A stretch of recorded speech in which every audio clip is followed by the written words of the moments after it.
जागतिक धर्म परिषद जिंकल्यानंतर स्वामी विवेकानंद रेल्वेने व्याख्यानासाठी दुसऱ्या एका शहरात चालले होते.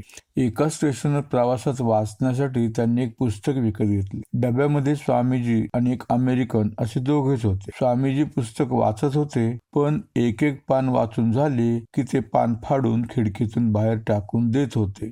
समोरचा अमेरिकन हे सारे पाहत होता. पुस्तक अर्ध्याधिक संपले होते. त्या अमेरिकनाने न राहून स्वामीजींना विचारलेच की तुम्ही हे नवीन पुस्तक फाडून का टाकत आहात. स्वामीजींनी उलट विचारले की मग काय करू. त्या अमेरिकन ग्रस्ताने सांगितले की ते पुस्तक जर जपून ठेवलं तर पुन्हा उपयोगी ठरू शकेल. ते कसं काय, स्वामीजींनी विचारलं. ते ग्रस्त म्हणाले, जर त्यातला काही संदर्भ लागला की मग ते उघडून पाहता येईल. स्वामीजींनी उत्तर दिले की मी एक संन्यासी, कुठे ठेवणार हे पुस्तक, आणि आता वाचून पण आले. भविष्यात संदर्भ लागलाच काहीच की लक्षात. त्या ग्रस्ताला ते खरं वाटलं नाही, परंतु त्याने स्वामीजींना तसं काही दाखवलं नाही. पण स्वामीजींनी विनंती केली की त्यांनी फाडलेली पाने आता बाहेर न टाकता त्यांना द्यावीत. त्यापर्यंत स्वामीजी वाचून फाडलेले पान बाहेर टाकण्याऐवजी त्या अमेरिकन माणसाकडे देऊ लागले. 2-3 स्टेशन गेल्यावर स्वामीजींचे पूर्ण पुस्तक वाचून झाले.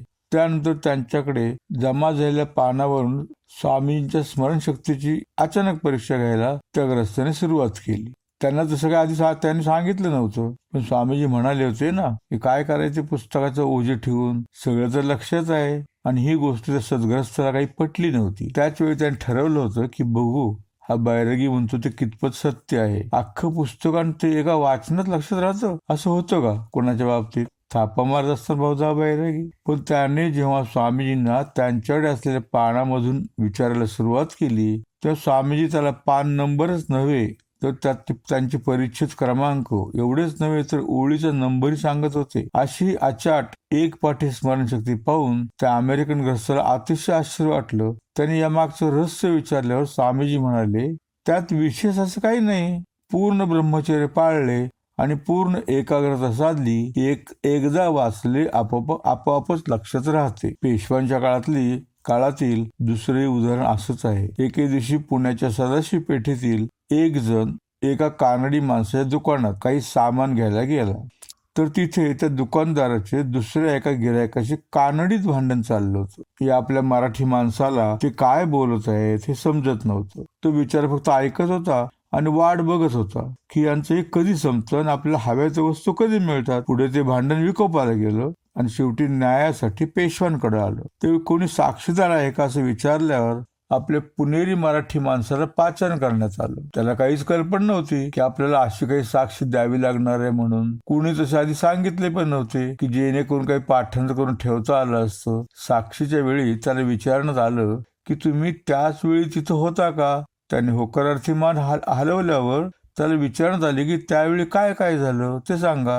आता आली का पंचायत. मराठी माणूस म्हणाला, मला काय ते बोलत होते ते समजत नव्हतं. पण दुकानदार काय म्हणालं त्यावर तो दुसरा माणूस काय म्हणाला असे ते सर्व संभाषण कानडीत जसे होते तसे त्याने सांगितले.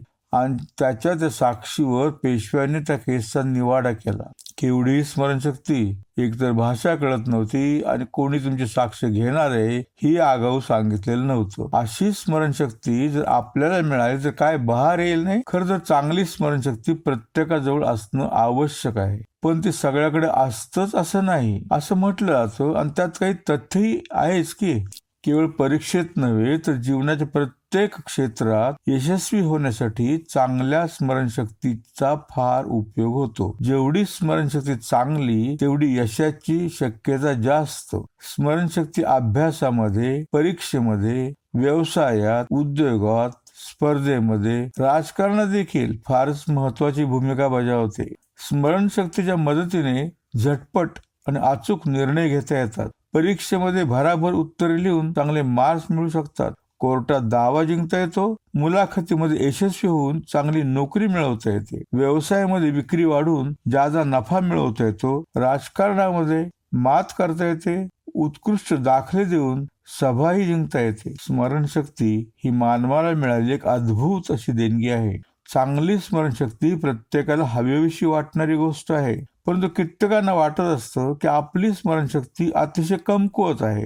आणि त्याबद्दल ते आपल्या दैवाला दोष देत असतात आणि हीच त्यांची एक मोठी चूक ठरते. वारंवार स्वतःच्या स्मरणशक्तीला दोष देऊन शेवटी ती खरोखरच क्षीण होते. वास्तविक पाहता स्मरणशक्तीचा अमूल्य ठेवा तुमच्या प्रत्येकाजवळ असतो, परंतु तुमची अवस्था तर कस्तुरी मृगासारखी झालेली असते.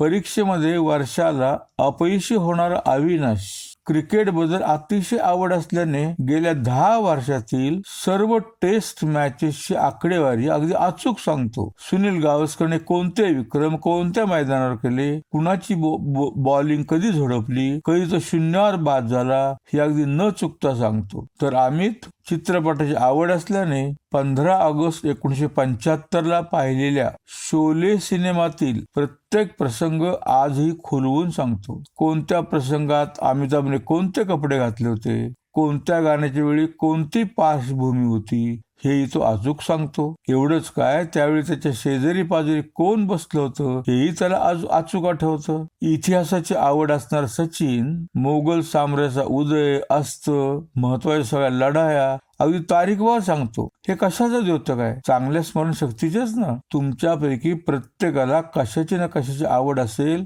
त्यामुळे त्या आवडीच्या क्षेत्रातील प्रत्येक गोष्ट पाठ न करताही तुमच्या चांगल्या लक्षात राहिलेली असेल. याचाच अर्थ असा की तुमची स्मरणशक्ती अगदी शाबूत आहे. फक्त तिचा विकास करून ती प्रत्येक ठिकाणी वापरण्याचा प्रयत्न तुम्ही आजपर्यंत केलेला नसेल. ज्या अर्थी तुम्ही हा व्हिडिओ ऐकत आहात त्या अर्थी तुमच्या मनातही परीक्षेत खूप मार्क्स मिळवून योग्य तो अभ्यासक्रम निवडून जीवनात यशस्वी होण्याची इच्छा आहे. त्यासाठी तुम्ही नक्कीच खडतर प्रयत्न कराल आणि असे असेल तर त्यासाठी आपली स्मरणशक्ती विकसित करण्यासाठी देखील प्रयत्न कराल याची मला खात्री वाटते आणि त्यात तुम्हाला नक्कीच यश प्राप्त होईल. त्यासाठी गौतम बुद्धांनी सांगितलेली ही गोष्ट लक्षात ठेवा. You become as you think. म्हणजे तुम्ही जसा विचार कराल तसेच अगदी तुम्ही व्हाल. तेव्हा स्मरणशक्ती विकसित करण्याची पहिली पायरी म्हणजे रोज ठराविक वेळी स्वतःला सांगत जा की माझी स्मरणशक्ती चांगली आहे, माझी स्मरणशक्ती विकसित होणार आहे. इथून पुढे मी जे जे ठरवीन ते माझ्या चांगल्या लक्षात राहणार आहे. यालाच स्वयंसूचना म्हणजे ॲटो सजेशन म्हणतात. या स्वयंसूचनांचा अतिशय चांगला परिणाम होतो. या स्वयंसूचना तुमच्या अंतर्मनापर्यंत जाऊन पोहोचतात आणि मग तुमचे अंतर्मन कार्यरत होऊन तुम्हाला हवे तसे तुम्ही होत जाता. या संदर्भात अधिक माहितीसाठी शक्य झाल्यास माझे सिद्धी आणि मंत्रणा हे पुस्तक वाचून काढा. निराशावादी विचार इथून पुढे झटकून टाका. माझ्या लक्षात राहत नाही असा निराशावादी विचार चुकून मनात येऊ देऊ नका. मग बघा, यश तुमचेच आहे. स्मरणशक्ती वाढविण्यासाठी तुम्हाला तुमच्या निरीक्षण शक्ती बरोबरच तुमची एकाग्रताही तीव्र करावयास हवी.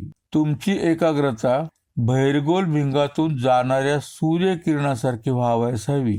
जेव्हा सूर्यकिरण बहिर्गोल भिंगातून जाऊन एकत्रित होतात तेव्हा कागदाचा किंवा लाकडाचा तुकडाही जळू लागतो.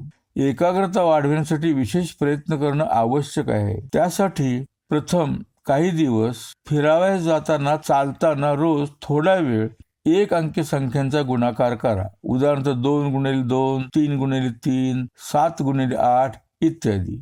यानंतर काही दिवस 2 अंकी संख्यांचा गुणाकार करा. उदाहरणार्थ 11 गुणिले 11, 12 गुणिले 13 इत्यादी. त्यानंतर काही दिवस 3 अंकी संख्यांचा गुणाकार मनातल्या मनात करा. यानंतर गुणाकारातील संख्येतील अंक वाढवता आले तर ठीकच, नाहीतर किमान 3 अंकी संख्यांचा गुणाकार रोजच थोडा वेळ मनातल्या मनात करावा. किंवा रोज एखादा नवीन श्लोक पाठ करावा किंवा परकीय भाषेतील 5 नवीन शब्द रोज पाठ करावेत. हा प्रयोग जर तुम्ही केला तर तुमची एकाग्रता फारच झपाट्याने वाढेल. याचा उपयोग केवळ स्मरणशक्ती वाढविण्यासाठीच नव्हे तर तुमचे मन तुमच्या मेंदूपासून वेगळे करण्यासाठी होईल. आणि अशा प्रकारे तुमचे मेंदूत गुंतलेले मन जर वेगळे करण्यात यश आले तर मग तुमच्या विचारावर नियंत्रण ठेवणे तुम्हाला सहज जमेल.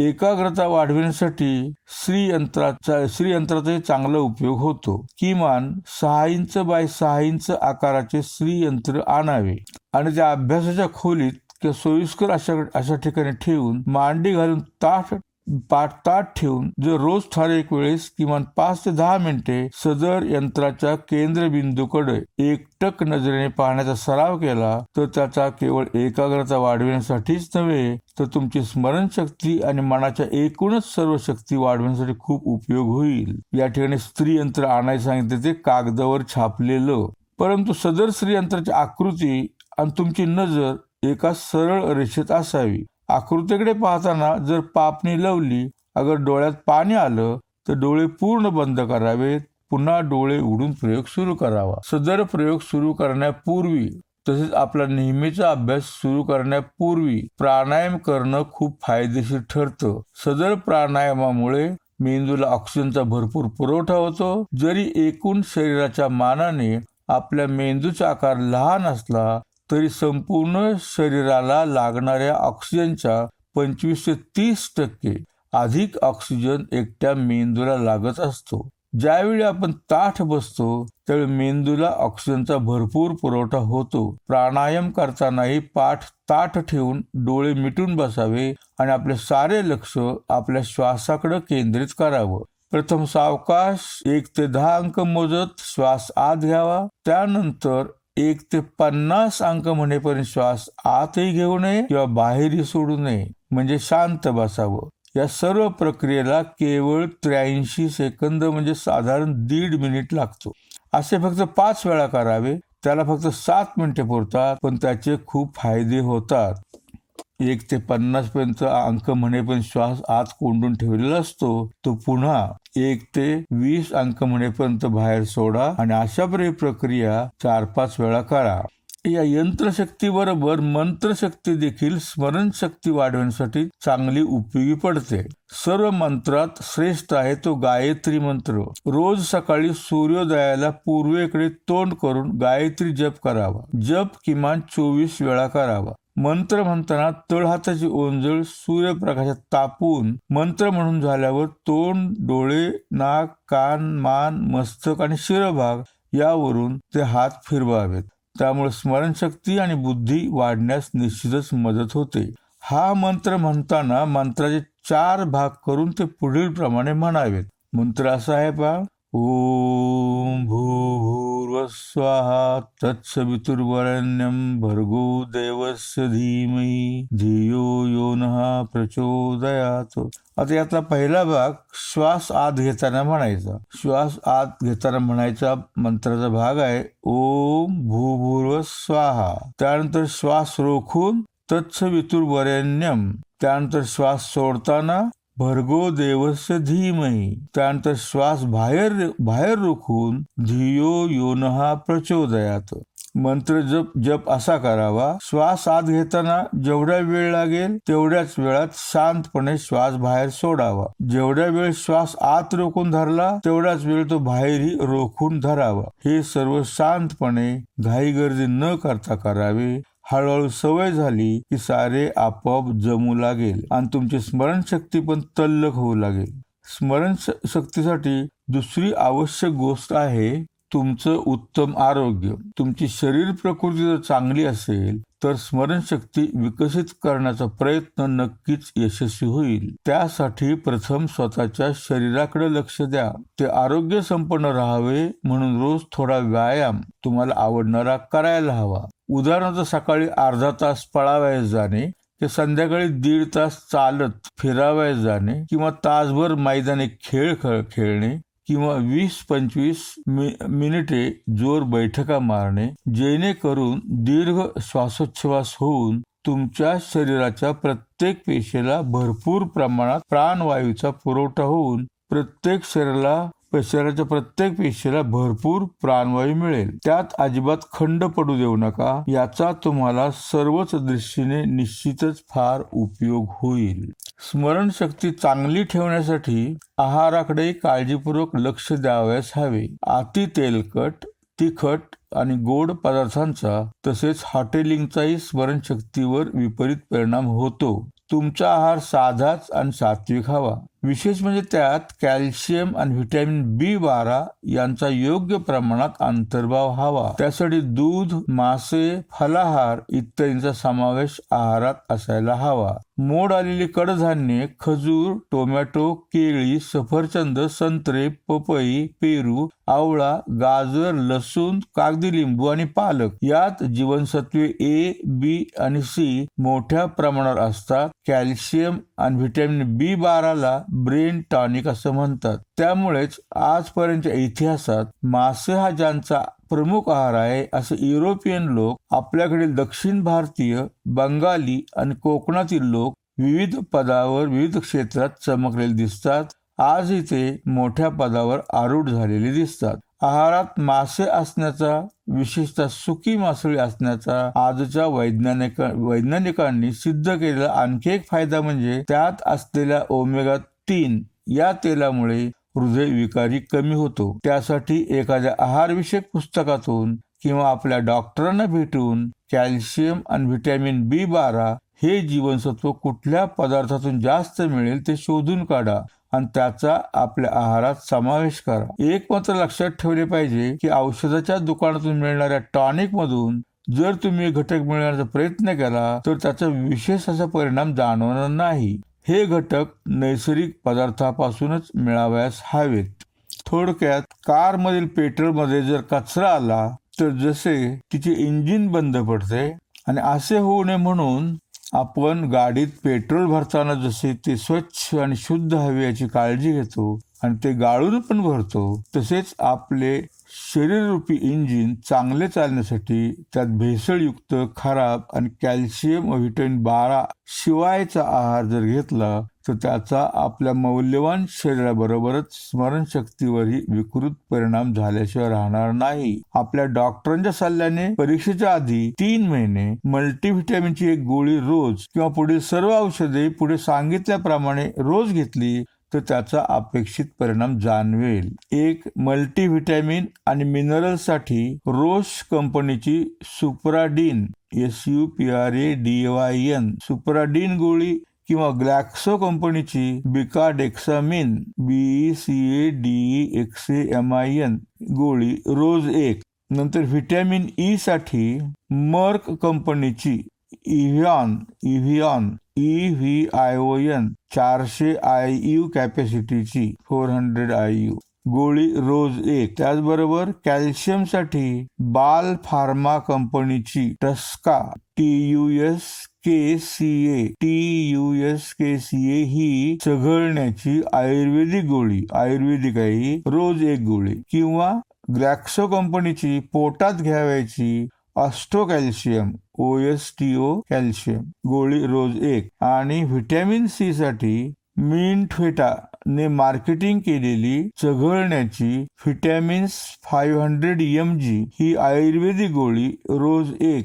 व्हिटॅमिन C 500 mg चघळण्याची गोळी आहे, आयुर्वेदिक आहे, मिंटफेटाची आहे. किंवा ग्लॅक्सो कंपनीची चघळण्याची सेलिन च्युएबल CELINCHEWABLE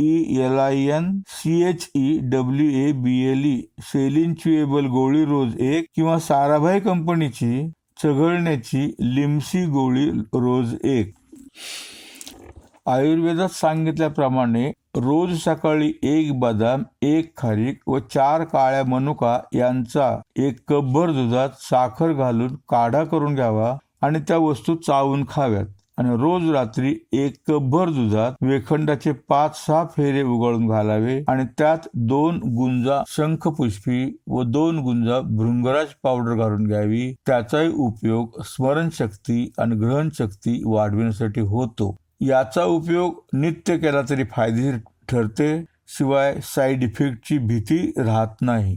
स्मरणशक्ती शाबूत ठेवण्यासाठी विश्रांतीचीही मेंदूला नितांत आवश्यकता असते. हे लक्षात ठेवा की बॉक्सिंगचे 3 राऊंड खेळल्यावर जेवढी शक्ती खर्च होते तेवढीच बुद्धिबळाच्या चांगल्या प्रकारे खेळलेल्या एका डावाने खर्च होते. याचाच अर्थ असा की शारीरिक श्रम करणाऱ्यापेक्षा बौद्धिक श्रम करणाऱ्यांना जास्त विश्रांतीची गरज असते. त्यासाठी दररोज किमान 7-8 तास गाढ झोप मिळाव्यास हवी. अर्थात प्रत्येकाच्या प्रकृतीनुसार आणि सवयीनुसार 5-6 तास झोप ही पुरेशी असते.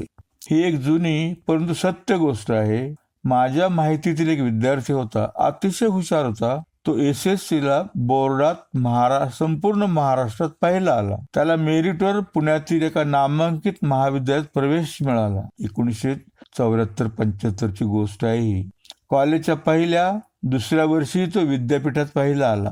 विद्यापीठात रँक होल्डर असल्याने त्याला मेडिकलला सहज प्रवेश मिळाला. MBBSला तो विद्यापीठात पुन्हा पहिला आला. दुसऱ्या वर्षाला असताना त्याला भारत सरकारच्या खर्चाने अमेरिकेला जायला मिळाले आणि परीक्षा जवळ आली असताना तो परत आला, परीक्षेला बसला आणि पुन्हा विद्यापीठात पहिला आला. तिसऱ्या वर्षी कुठेही न जाता त्याने खूप अभ्यास केला. त्याला विद्यापीठाचे गोल्ड मेडल मिळवायचे होते. त्याची योग्यताही होती. पण या सगळ्यात त्याची एक चूक झाली, ती म्हणजे त्याने विश्रांतीचे पथ्य पाळले नाही. रात्र जागरण केले. आश्चर्य म्हणजे पहिल्याच पेपरला त्याला काहीच आठवेना. मन अगदी गोंधळून गेले. तो पेपर सोडून जाऊ लागला. प्राध्यापकाने त्याला बसायला सांगून काहीतरी लिही, तू पास होशील असं सांगण्याचा प्रयत्न केला, पण तो बसला नाही आणि त्या वर्षी पहिला येणं किंवा मेरिट लिस्टमध्ये न सोडाच साधं पास होणंही त्याला जमलं नाही. याचा अर्थ आपल्या मेंदूलाही योग्य तेवढ्या विश्रांतीची गरज असते. अभ्यास करून झालेली झीज भरून आल्याशिवाय तुमची स्मरणशक्ती तुम्हाला साथ देऊ शकत नाही. परंतु परीक्षेच्या काळात मात्र मेंदूवर जास्त ताण पडतो, पण तसा तो पडता कामा नये. अन्यथा ऐन परीक्षेत तुमची स्मरणशक्ती दगा दिल्याशिवाय राहणार नाही.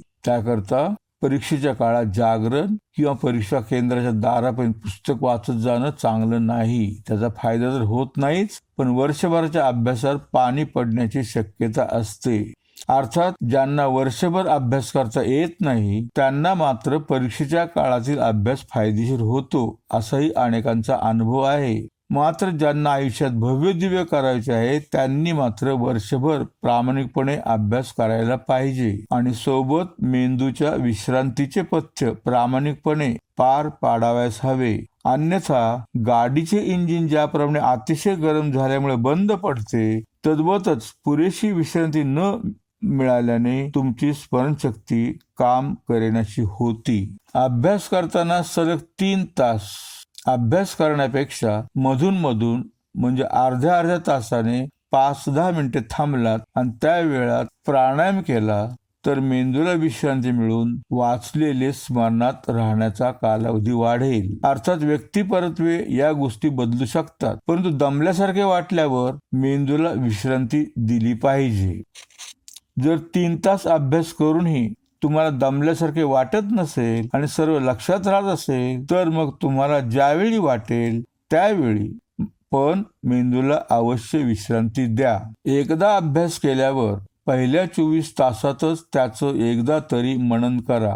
त्यानंतर पहिल्या आठवड्यात त्याची पुनरावृत्ती करा. तर महिन्यात अशी 3-4 वेळा पुनरावृत्ती केल्यास त्याचाही उपयोग वाचलेले अभ्यासलेले दीर्घकाळपर्यंत लक्षात राहण्यासाठी होतो. आतापर्यंत आपण स्मरणशक्ती विकसित करण्यासाठी आत्मविश्वास, स्वयंसूचना, मंत्रशक्ती, आरोग्यसंपन्न शरीर, योग्य आहार आणि पुरेशी विश्रांती यांचा विचार केला. यानंतर प्रत्यक्षात स्मरणशक्ती विकसित करण्यासाठी उपयोगी ठरणाऱ्या काही व्यावहारिक युक्त्या पाहूयात. मानसशास्त्रज्ञांनी माणसाच्या मनाचा आणि मेंदूचा अभ्यास करून अनेक पद्धती विकसित केल्या आहेत, परंतु मी सांगत असलेल्या पद्धती मी स्वतः वापरलेल्या आहेत आणि त्याचा मला फारच चांगला उपयोग झाला आहे.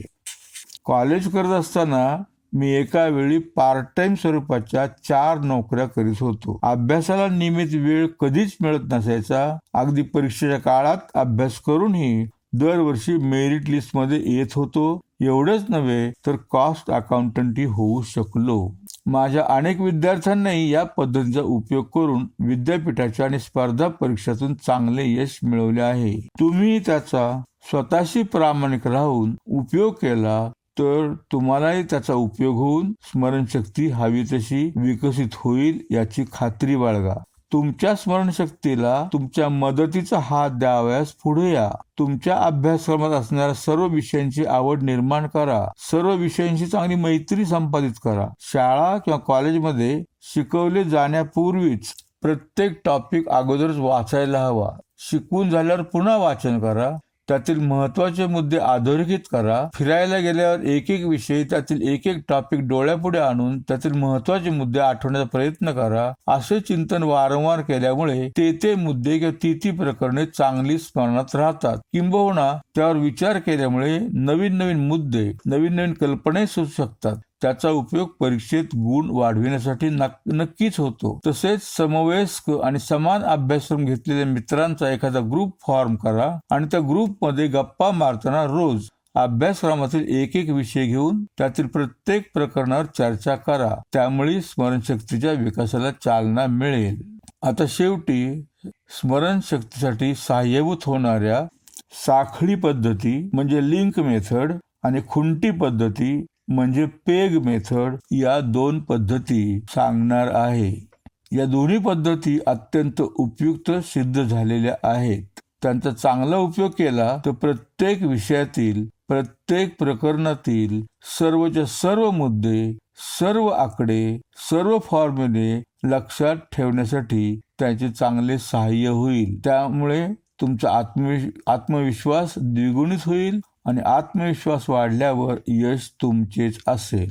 लिंक मेथड म्हणजे साखळी पद्धती. माणसाचं मन नवीन ज्ञान मागच्या ज्ञानाशी जोडून आत्मसात करीत असतं. हेच तत्व या पद्धती मागे आहे. ही पद्धत कशी वापरायची हे आता पाहूया. जे प्रकरण किंवा जो टॉपिक, जे भाषण लक्षात ठेवायचे आहे ते प्रथम 2-3 वेळा लक्षपूर्वक वाचा.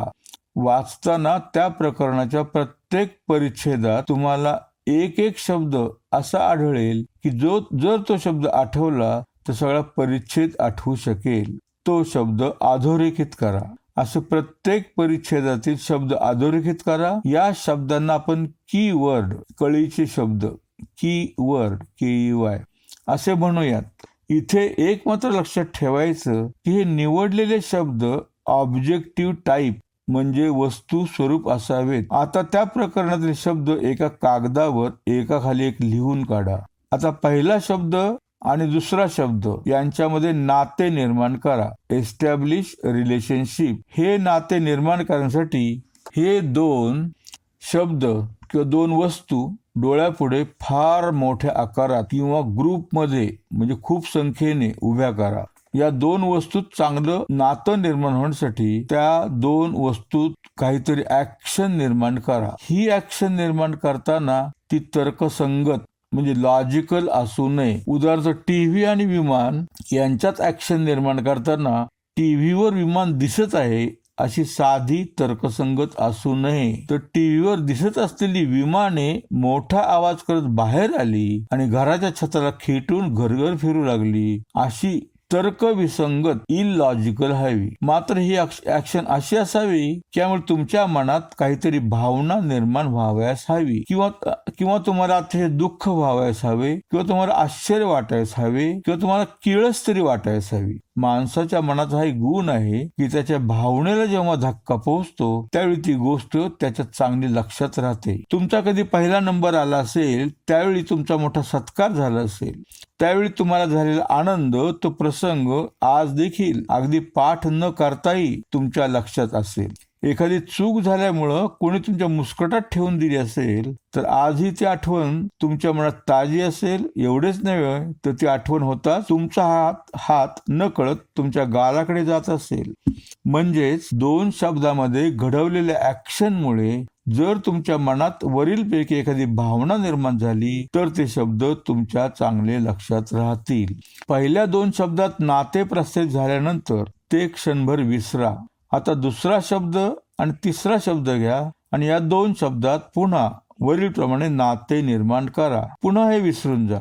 आता तिसरा आणि चौथा शब्द घ्या आणि अशा प्रकारे सगळे शब्द संपेपर्यंत ही प्रक्रिया चालू ठेवा. अशा प्रकारे लिंक प्रस्थापित करताना मात्र एका शब्दाकडून दुसऱ्या शब्दाकडं, दुसऱ्याकडून तिसऱ्याकडं, तिसऱ्याकडून चौथ्याकडे, अशा प्रकारे तुमचा प्रवास व्हावयास हवा. मध्ये कुठे जर उलटी लिंक जोडली गेली तर मात्र सगळ्याच कष्टावर पाणी पडेल. ही पद्धत वापरताना एक पथ्य मात्र पाळायचं, ते म्हणजे ही सगळी प्रक्रिया डोळे मिटून डोळ्यापुढे साग्र संगीत उभी करायची. त्यावेळी त्या वस्तू तुम्हाला स्पष्ट दिसायला हव्यात. आवाज तुमच्या कानांना ऐकू यायला हवा. जीभ अजिबात हलवायची नाही. तुमच्या नाकाला पण वास यायला हवा. अन्यथा स्मरणशक्ती वाढवण्यासाठी या पद्धतीचा अजिबात उपयोग होणार नाही. त्यासाठी हवे तर डोळे बंद करून एक रिकामे अंधकार असले थिएटर आणि पांढरा पडदा डोळ्यापुढे आणावा आणि त्या पडद्यावर आपण सिनेमा पाहतो त्याप्रमाणे या शब्दातील नाते प्रस्थापिण्याचा सिनेमा पहा. या पद्धतीमुळे मनावर कुठलाही ताण येणार नाही. सर्व शब्द मुद्दे लक्षात राहून स्मरणशक्तीचा विकास होईल. तसेच कल्पनाशक्ती आणि एकाग्रताही वाढील लागेल. हे फायदेही यशाच्या दिशेने वेगाने वाटचाल करण्यासाठी अत्यंत उपयोगी आहेत. ही पद्धत जर वापरली तर सगळे मुद्दे अगदी क्रमाने लक्षात राहतात. एवढेच नव्हे तर प्रारंभापासून शेवटपर्यंत की शेवटून प्रारंभापर्यंत कसेही आठवतात. कितीही मुद्दे तुम्ही या पद्धतीने लक्षात ठेवू शकाल.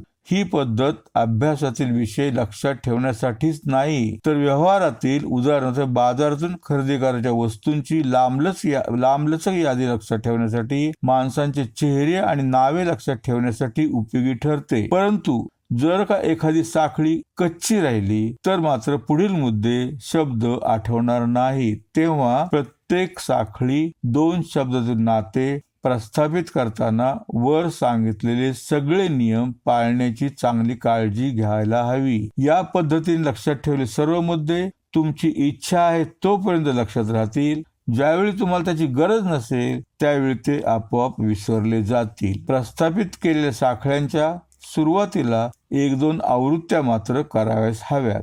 सुरुवातीला ही पद्धत वापरताना त्रास होतो. ही पद्धत किचकट वाटते, परंतु एकदा सवय झाली की मात्र या पद्धतीने भराभर साखळ्या प्रस्थापित होत जातात. या पद्धतीचा वापर कसा करायचा हे पुढील उदाहरणावरून लक्षात येईल.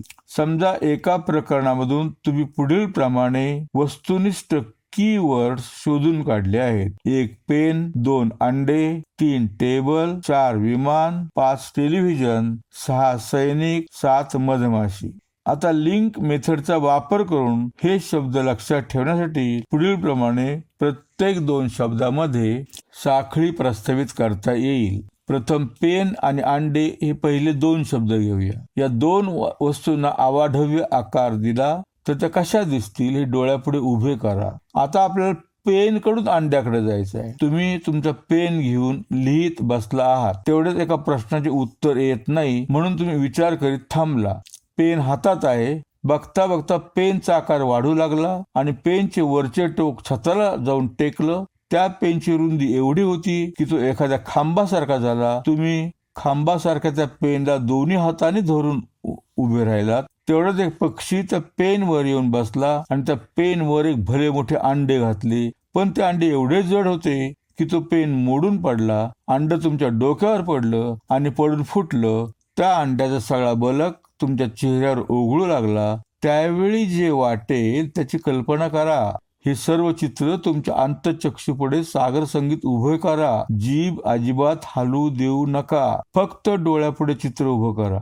पक्ष्याच्या पंखांची फडफड, अंड्याचा फुटणारा आवाज तुमच्या कानाने ऐका. आणखी एक गोष्ट म्हणजे ही साखळी प्रस्थापित करताना आधी पेन आणि नंतर त्यातून तुम्हाला अंडे आठवायला हवे. तर पेनचे अंड्याचे नाते प्रस्थापित होईल याची काळजी घ्या. अंड्याचे पेनशी नव्हे. आता ही साखळी क्षणभर विसरा. आता पुढचे 2 शब्द घेऊया. अंडे आणि टेबल हे 2 शब्द घ्या आणि त्यात पुढील प्रमाणे साखळी प्रस्थापित करा. खाण्यासाठी तुम्ही अंडे वाटीत घेतले आहे. आता तुम्ही अंड्याला हात लावणार तेवढ्यात त्या अंड्याने उडी मारली आणि ते जवळ असलेल्या टेबलावर जाऊन पडले. ते टेबलावर पडल्याबरोबर तिथे हजारो अंडे निर्माण झाली आणि ती सगळी फेर धरून गाणी म्हणत टेबलावर नाचू लागली. हे सगळं डोळ्यापुढे आणा आणि विसरून जा. आता टेबल आणि विमान हे 2 शब्द घ्या. तुम्ही वर्गात बसलेले आहात, घंटा झाली, सर वर्गात आले, त्यांनी पुस्तक टेबलावर ठेवलं आणि काय आश्चर्य, पुस्तक ठेवल्याबरोबर ते टेबल भर वर्गात धाड धाड धाड नाचू लागले. तुम्ही सगळे विद्यार्थी उठलात आणि सरांच्या मदतीला धावलात. सर्वांनी मिळून टेबल घट्ट धरून ठेवण्याचा प्रयत्न सुरू केला आणि अचानक टेबलाचा आकार बदलला. तुम्हाला लोंबकळलेल्या स्थितीतच घेऊन वर्गाची छत फाडून ते टेबल आकाशात झेपावले आणि विमानाच्या आकारात सांताक्रूज विमानतळावर उतरले. हे सर्व डोळ्यापुढे आणा आणि विसरा. आता विमान आणि टीव्ही हे 2 शब्द घ्या. सांताक्रूज विमानतळावर तुम्ही पुस्तक काढून अभ्यास सुरू केला. तेवढ्यात आकाशात घरघर ऐकू आली. तुम्ही आकाशाकडे पाहिलं. शेकडो विमाने खाली येऊन तुमच्या डोक्यावर स्थिरावली. तुम्ही विमानाकडे पाहिलं, मात्र त्या विमानातून पाऊस पडावा त्याप्रमाणे रंगीत टीव्ही सेट्स तुमच्या आजूबाजूला पडले आणि त्याचा भला मोठा ढीग तुमच्या अवतीभोवती उभा राहिला. हे डोळ्यापुढे आणा आणि विसरून जा. आता टीव्ही आणि सैनिक हे 2 शब्द घ्या. त्या टीव्हीच्या ढिगातील एक टीव्ही घरी आणला होता. संध्याकाळी अभ्यास झाल्यावर तुम्ही टीव्ही पाहत आहात. सिनेमा ऐन रंगात आला होता. एवढ्यात सिनेमा थांबून देशात आणीबाणी लागू केल्याचे जाहीर करण्यात आलं आणि शत्रूला तोंड देण्यासाठी प्रत्येकाने सैन्यात भरती होण्याचे आव्हान करण्यात आले. तुम्ही विचार करीत होता तेवढ्यात तुमचा टीव्ही उठला. त्याने युनिफॉर्म घातला, हातात बंदूक घेतली आणि तुमच्या लक्षात यायच्या आत तुमच्या डोळ्या देखत बंदुकीचे ठो ठो ठो बार काढीत तो भारताच्या सीमेवर निघून पण गेला. हे सगळं डोळ्यापुढे उभं करा. अगदी बंदुकीचे ठो ठो आवाज देखील कानाने ऐका आणि विसरून जा. आता सैनिक आणि मधमाशी हे 2 शब्द घ्या. आपल्या एका सैनिकाने शत्रूच्या प्रदेशात मुसुंडी मारली, पण तेवढ्यात शेकडो शत्रू सैनिकांनी त्याला घेरलं. त्याने देवाचे नामस्मरण केलं, बंदुकीचा खटका ओढला आणि काय आश्चर्य, त्याच्या बंदुकीच्या नळीतून हजारो नव्हे लाखो मधमाशा बाहेर पडल्या. कसे वाटेल हे दृश्य डोळ्यापुढे उभे केल्यावर? नुसते डोळ्यापुढे उभं करू नका, नुसतं ऐकू नका. आणि त्या शेकडो सैनिकावर तुटून पडल्या. हे सर्व सागर संगीत डोळ्यापुढे आणा आणि विसरा. आता या सगळ्या साखळ्या जीभ अजिबात न हलवता डोळ्यापुढे सुलटून उलटीकडे आणि उलटून सुलटीकडे सागर संगीत आणा असे 2 वेळा करा. यानंतर पहा हे सर्व शब्द कोणत्याही क्रमाने कितीही दिवस पाठ न करता तुम्हाला आठवतील. बघा ना आत्ताच प्रयोग करून. पहिल्या लिंक म्हणून पेन, दुसरी लिंक अंडे, तिसरी लिंक टेबल, चौथी लिंक विमान, 5वी लिंक टेलिव्हिजन, 6वी लिंक सैनिक आणि 7वी लिंक मधमाशी. तुमच्या डोळ्यापुढे लिंक येतात आणि लिंक आल्यावर हे शब्द आठवतात. त्याच्या उलट जरी केलं तरी चालेल. पहा, 7व्या लिंकमुळे मधमाशी, 6व्या लिंकने सैनिक, 5व्या लिंकने टेलिव्हिजन, 4थ्या लिंकने विमान, 3ऱ्या लिंकने टेबल, 2ऱ्या लिंकने अंड आणि 1ल्या लिंकने पेन. म्हणजे तुम्ही ही लिंक 7 शब्द कुठल्याही दिशेने खालून वर किंवा वरून खाली आठवू शकाल. असंच अभ्यासातल्या शब्दांचं लिंक्स करून, शब्दामध्ये लिंक्स प्रस्तुत करून तुम्हाला त्या लक्षात ठेवता येतील. सर्व शब्द कोणत्याही क्रमाने आठवतात. सुरुवातीला साखळ्या आठवतील, हळूहळू या साखळ्या विरून जातील व शब्द तेवढे न चुकता लक्षात राहतील. थोडक्यात ही पद्धत वापरताना या गोष्टी लक्षात घ्या. प्रथम जे प्रकरण लक्षात ठेवायचे ते लक्षपूर्वक वाचा. त्या प्रकरणातील कीवर्ड्स शोधून काढा, पण हे कीवर्ड्स वस्तुनिष्ठ स्वरूपाचे असावेत. 2-2 शब्द घ्या, त्या वस्तूंना अवाढव्य स्वरूप द्या किंवा त्यांना मोठ्या संख्येत पहा. 2 शब्दामध्ये ऍक्शन युक्त लिंक प्रस्तावित करा. नुसते लिंक नाही, त्या लिंक मध्ये ऍक्शन असायला हवी, ज्यामुळे तुमच्या भावनेला हात घातला जाईल. तुमच्या मनात आश्चर्य, भीती, दुःख, आनंद, राग किंवा किळस अशी एखादी भावना निर्माण होईल. लिंक प्रस्तावित करताना त्यामध्ये असणारी घटना ही तर्कसंगत असू नये. थोडा वेडेपणाने वागायचं, इथं ती विसंगत असायला हवी, त्यात विसंगती असायला हवी. न घडणारी गोष्ट त्यात घडवायची आपल्याला, त्याशिवाय लक्षात राहणार नाही. लिंक प्रस्तावित करताना पहिल्या शब्दाकडून दुसऱ्या शब्दाकडं, दुसऱ्याकडून तिसऱ्याकडं, तिसऱ्याकडून चौथ्याकडं असा क्रम काळजीपूर्वक ठेवा. वरील सर्व प्रक्रिया जिभेचा अजिबात उपयोग न करता डोळे बंद करून डोळ्यापुढे सागर संगीत उभे करा. सागर संगीत म्हणजे सगळ्या त्यातल्या हालचाली, आवाज, म्युझिक सगळं.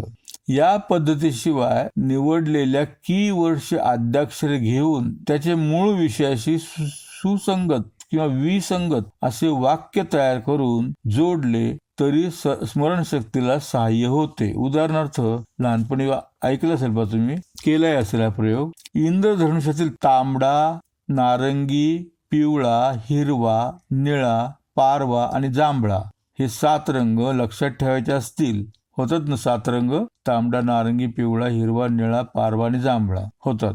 हे रंग लक्षात ठेवायचे असतील तर ता, ना, पी, ही, नी, पा, जा या आद्याक्षरांचे जातानाही पाणी पी, जातानाही पाणी पी, वाक्यात 7 अक्षरे येतात. जातानाही 4, पाणी 6 आणि पी 7. जातानाही पाणी प्या सुंदर वाक्य तयार करून इंद्रधनुष्य पाहाव्यास जातानाही पाणी पी असे स्वतःला बजवायचे, म्हणजे 7ही रंग चांगले लक्षात राहतील. आणि जर हे रंग इंद्रधनुष्यात आहेत त्याच क्रमाने लक्षात ठेवायचे असतील तर ताना पीही निपाजा, ताना पीही निपाजा असं वाक्य करता येईल. अर्थात हे वाक्य सहज लक्षात राहायचं नाही, त्याला थोडी घोकमपट्टी करायला लागेल. लहानपणी तुम्ही केली असेल जर तुम्ही स्वतःशी स्मरणात कसं ठेवायचे यावर विचार केला तर तुम्हालाही स्मरणशक्ती वाढविण्यासाठी असे निरनिराळे प्रयोग करून अनेक पद्धती शोधून काढता येतील. हे लक्षात ठेवा, महत्वाचं आहे हे. स्वतः रिसर्च करायला लागा, सुरुवात करा, जमतं प्रत्येकाला प्रयत्न केला की. आता या लिंक मेथड नंतर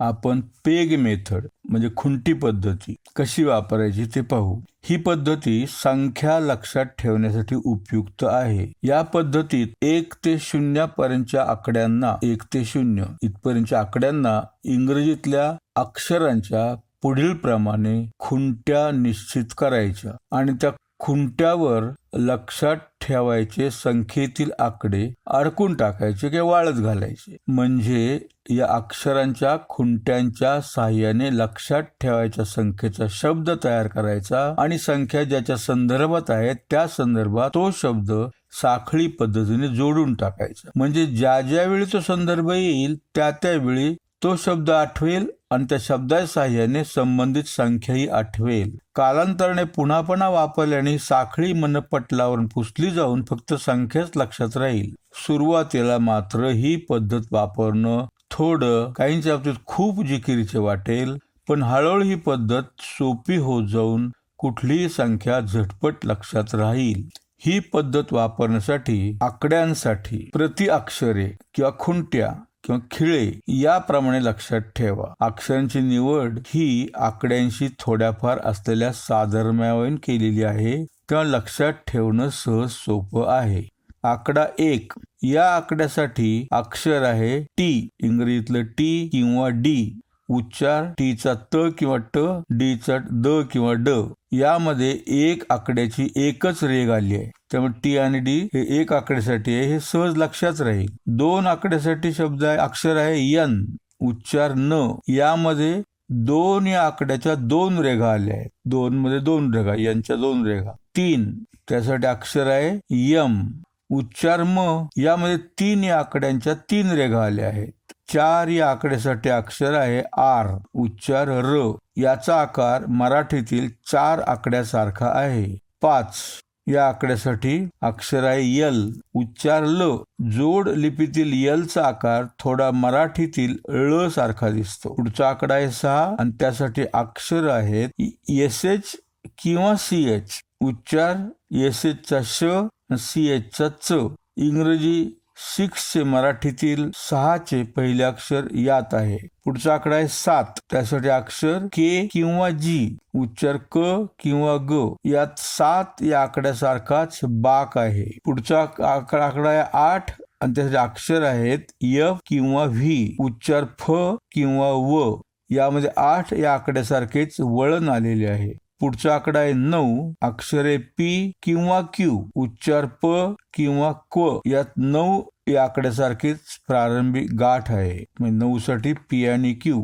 वर पीच्या वर गोले, क्यूच्या वर गोले, 9 सारखंच. आणि शेवटचा आकडा आहे 0, त्यासाठी अक्षर आहेत झेड किंवा सी किंवा एस, उच्चार झ किंवा स यात शून्याच्या इंग्रजी शब्दाचे पहिले अक्षर आलं आहे. प्रथम ही सगळी आकड्यांची प्रतीके असलेली अक्षरे आणि त्यांचे उच्चार पूर्ण पाठ करा. ते सहज पाठ होतात, वाचलं जरी त्यांचे वैशिष्ट्य पाहिजे आकड्यांची अक्षरांची तर लक्षात राहतात. या ठिकाणी उच्चारांना फार महत्व आहे, लक्षात ठेवा. या अक्षरांचे नीट निरीक्षण केल्यावर तुमच्या लक्षात येईल की यात इंग्रजीतील ए, ई, आय, ओ आणि यू हे स्वर आलेले नाहीत आणि या स्वरांचा उपयोग केल्याशिवाय कुठलाच अर्थपूर्ण शब्द तयार होऊ शकत नाही. तेव्हा कुठल्याही संख्येचे वरील खुंट्या वापरून शब्दात रूपांतर करताना या स्वरांचा उपयोग करा. तसेच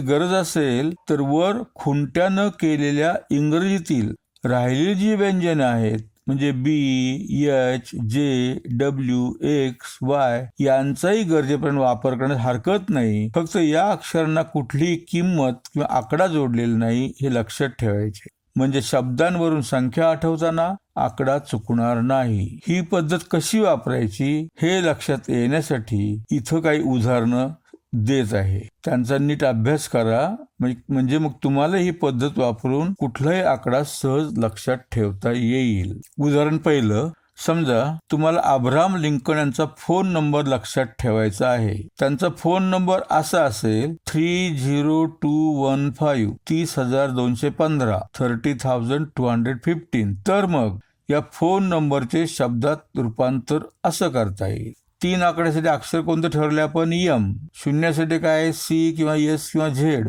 2 साठी एन. 1 साठी टी किंवा डी आणि 5 साठी 1 नाही, 5 साठी काय? यल. आता वरील अक्षर थोडा विचार केला तर स्वर वगैरे वापरून पुढील प्रमाणे शब्द तयार होऊ शकेल.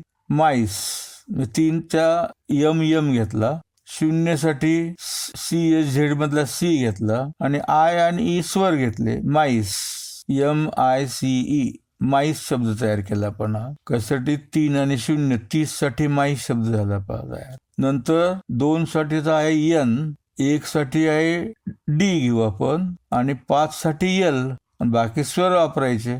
शब्द तयार करतील पहा. तुम्ही विचार करा, वेळ घालवायला नको जास्त. इथं निडल NEEDLE निडल मधले एन, डी आणि यल यालाच फक्त आकडे आहेत, स्वरांना आकडे नाहीत. माईस मधले यम आणि सी ला आकडे आहेत, स्वरांना आकडे नाहीत. आता यावरून तुमच्या डोळ्यापुढे पुढील प्रमाणे चित्र रंगवायचे. ज्यावेळी तुम्ही अब्राहम लिंकनला फोन करता त्यावेळी एक भला मोठा उंदीर त्याच्या दाढीला सुया टोचत असतो आणि या टोचण्यामुळे लिंकनच्या किंकाळ्या तुम्हाला फोन मधून ऐकू येत आहे. पहा, या विचित्र चित्रामुळं अब्राहम लिंकन आठवला की तुम्हाला त्याचा फोन नंबर सहज आठवेल. यापेक्षाही वेगळे शब्द आणि वेगळे चित्र तुम्ही तयार करू शकाल.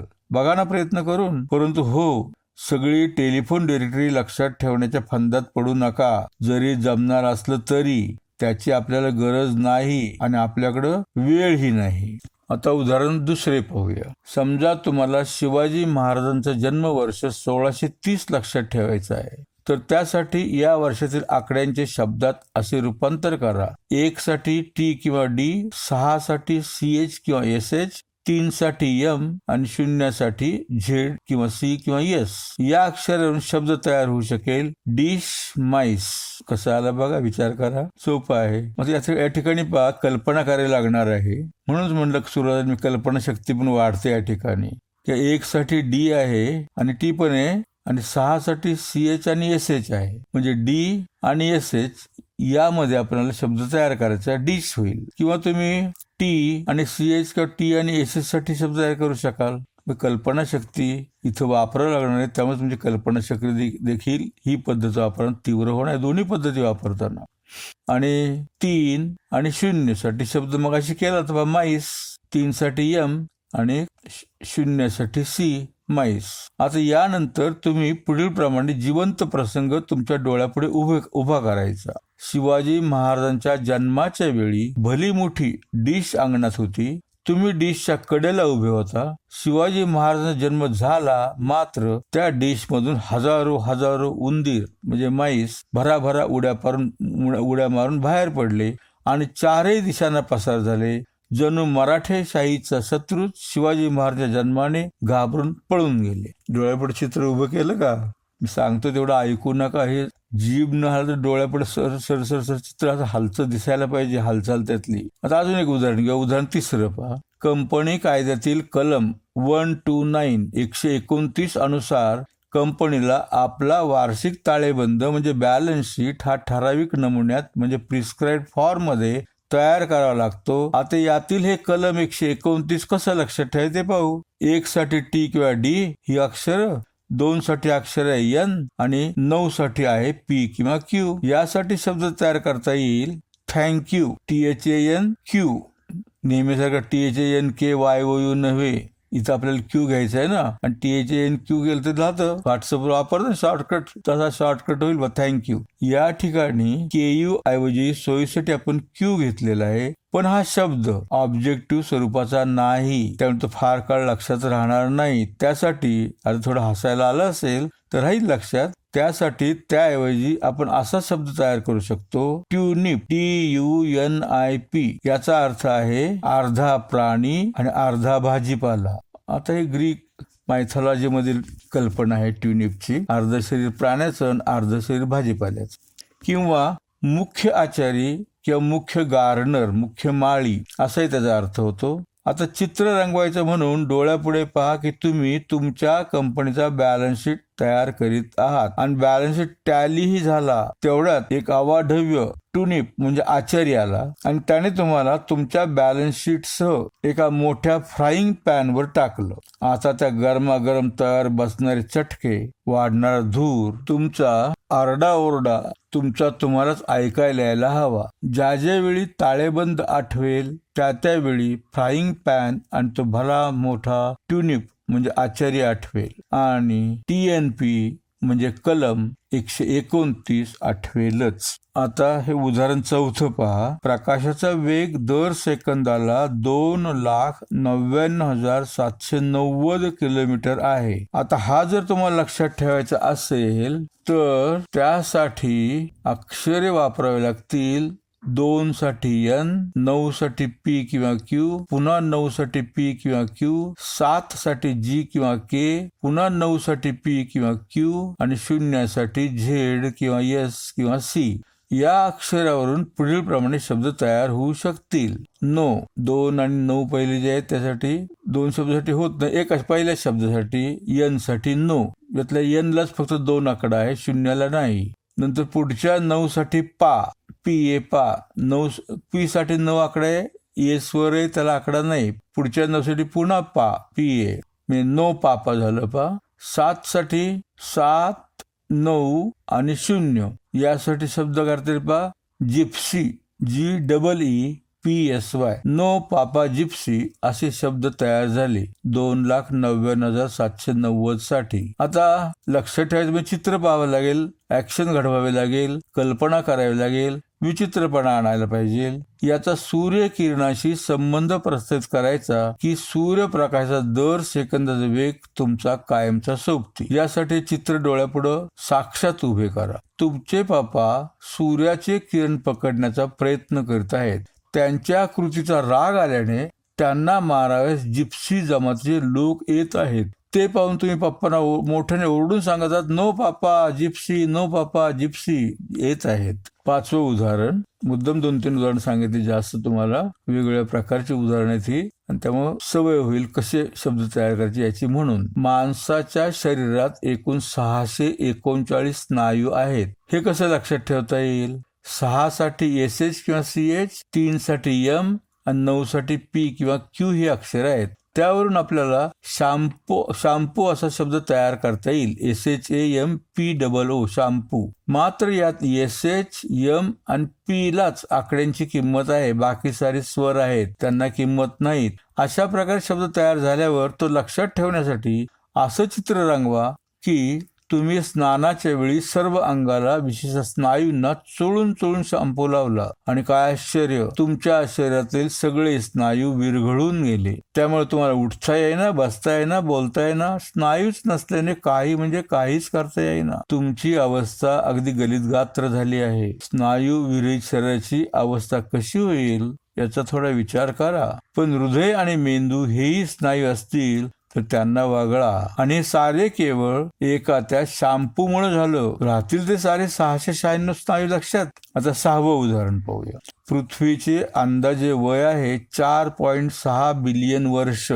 पृथ्वीचं वय 4.6 बिलियन वर्ष. आता हे कसं लक्षात ठेवायचं? यासाठी आर आणि 6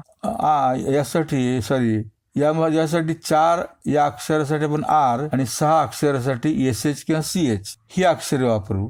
दशांश चिन्हासाठी काहीच नाहीये. बिलियन शब्द आपोआप लक्षात राहावा. या ठिकाणी दशांश चिन्ह असल्याने 4 साठी वेगळा आणि 6 साठी वेगळा असे 2 वेगवेगळे शब्द तयार करायला लागतील. जसे 4 साठी रे RAY रे आणि 6 साठी शू SHOE शू. रे हा जो शब्द आपण तयार केला तो रे म्हणजे किरण या अर्थाने नाही. किरण नव्हे, सूर्याचा किरण असतो तो नाही. तर रेज हे समुद्रातले भले मोठे खूप मोठे मासे आहेत. हे समुद्राच्या तळाशीच राहतात आणि मोठमोठ्या माशांना मोठमोठ्या प्राण्यांना खातात. तो रे घेतलाय आपण या ठिकाणी 4 साठी. आणि 6 साठी शू म्हणजे पादच राहणं, चप्पल, बूट. आता डोळ्यापुढे चित्र उभं करा की तुम्ही चंद्रावरून पृथ्वीकडे पाहतात. चंद्रावरून पृथ्वीकडे बघतात. कसं वाटेल हा अनुभव तुम्हाला? पृथ्वीवर खूप मोठी समुद्री मासा म्हणजे रे फिरताना दिसतो आहे. थोड्याच वेळात तो डोलायला लागला आणि बघता बघता त्या तोंडातून शूज, चपला, बूट उडायला लागले आणि चंद्रावर येऊन तुमच्या डोक्यावर आपटायला लागले. लाख, मिलियन्स नव्हे बिलियन्सच्या चपला, बिलियन्स चपलांचा वर्षाव तुमच्यावर झाला. कल्पना करा या ढिगात कुठे असाल तुम्ही. राहील ना मग पृथ्वीचं वय लक्षात एवढा मार खाल्ल्यावर. आणि आता एक शेवटचं उदाहरण. मातीच्या कणाचा व्यास 0.002 mm आहे. 0.2 सहस्त्रांश 0.002 mm म्हणजे मिलीमीटर आहे. हे पुढील प्रमाणे लक्षात ठेवता येईल. मातीच्या कणाचा व्यास लक्षात ठेवायचा आपल्याला. या ठिकाणीही दशांश चिन्ह आहे. त्या दशांश चिन्हाच्या डावीकडील 0 या संख्येसाठी वेगळा शब्द आणि उजवीकडील 002 या संख्येसाठी वेगळा शब्द तयार करावा लागेल. जसे डावीकडच्या 0 साठी झेड हे अक्षर म्हणजे शब्द होऊ शकेल झू. आणि उजवीकडील पहिल्या 0 साठी झेड किंवा C किंवा S, दुसऱ्या 0 साठी झेड किंवा C किंवा S आणि 2 साठी N ही अक्षरे. म्हणजे त्यावरून शब्द करता येईल सी कोन SEA सी कोन CONE कोन. म्हणजे पहिला शब्द झाला आपला झू आणि दुसरा शब्द झाला कोन SEACONE. आता डोळ्यापुढे उभं करायचं चित्र असं असेल. तुम्ही प्राणी संग्रहालयात प्राणी पाहण्यासाठी गेलेले आहात. एक एक पिंजरा पाहत तुम्ही पुढे चाललेला आहात. वाघाच्या पिंजऱ्याजवळ पोहोचला तर अचानक पिंजऱ्याचे दार तोडून वाघ तुमच्या पाठीशी लागला. कल्पना ही तुम्ही जोरात पळत सुटणार ना. तुम्ही जोरात पळत सुटला, वाघ पाठीशी लागलेला. काय करायचं तुम्हाला सुचेना. तुम्हाला सीतामाईची आठवण झाली. त्याप्रमाणे तिच्याप्रमाणे तुम्ही धरणी मातेची करुणा भाकली आणि स्वतःला जमिनीवर झोकून दिलं. तिथे मातीचा फक्त एकच कण होता. त्याच्या व्यासावर तुम्ही पडला. तो मातीचा कण दुभंगला आणि त्याचा समुद्र म्हणजे सी झाला. SEAC झाला. तुम्ही त्यात तरंगू लागला तरी वाघ पाठीशी होता. तेवढ्यात शंख शिंपल्यांचा एक मोठाचा मोठा शंकू म्हणजे कोन तुमच्या जवळ आला आणि तुम्ही त्यात दडून बसला आणि वाचलात. हे चित्र डोळ्यापुढे उभं करा. जी मात्र हलू देऊ नका.